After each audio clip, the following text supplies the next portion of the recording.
आसतु शुणा गोपीनाथपुर ग्राम पंचायत सस्मिता दीदी मुहर सफलतार कहानी एवं ऋण आनी से विनियोग करी केमिति परिवार प्रतिपोषण करुँच मुहर आम जाना।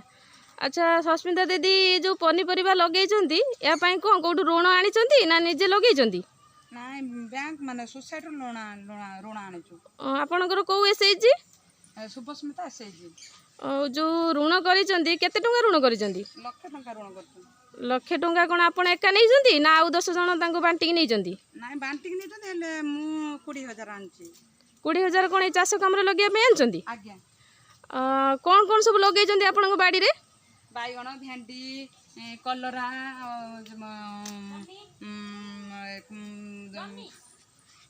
कौन आ सब कौन लगे अमृतभंडा बातापी कमला पेड़ा जन्नी सलरा सब लगेचु। सब लगे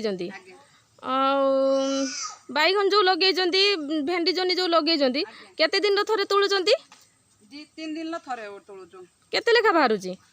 हाँ बैगण 50 किलो भाई बाहर, भेंडी 30-40 किलो भाई बाहर, जन्नी बाहर 20-25 किलो। आ साग? हाँ साग बाहर, हाँ साग भी पकईचु। से केते भड़ा बाहर? सी बाहर 30-40 किलो बाहर। आगुर जो बैगण भेंडी जनी जो मार्केट रे कौन बिक्री करती? खाली नाइ बिक्री करती। बिक्री करती केते टंका भले जतले बैगण किलो केते टंका रे बिकंती? सेतबेले जो बैगण जतले बिकुथिले से केते टंका रे बिकिचंती? बैगण जतले रेट रे थिला 20 टंका रेट रे थिले हम एतो बिकुतलो। एबे तो 20 एबे तो 40 टंका बैगण हे गेलानी। हां रेट एबे हे गेलानी 40 टंका ना रेट हे गेलानी। आ ये जो पनीपरिया लगे कि आपण जति खर्च करजंती ताठू अधिका लाभवान होचंती ना एबे समान हे जाउची? ना लाभ होची। लाभ होची तो ऋण केमिति कोन सुजुचंती ए परिया चासरु? हाँ ये परिया चासरु ऋण सुजुचु माने निज परिवार भी पोषा होची, पिला छुआ पाठ पढुचंती आ होची देह पा पई डॉक्टर पई मेडिसिन छुआ का पई भी सेतारु खर्च बाच होची।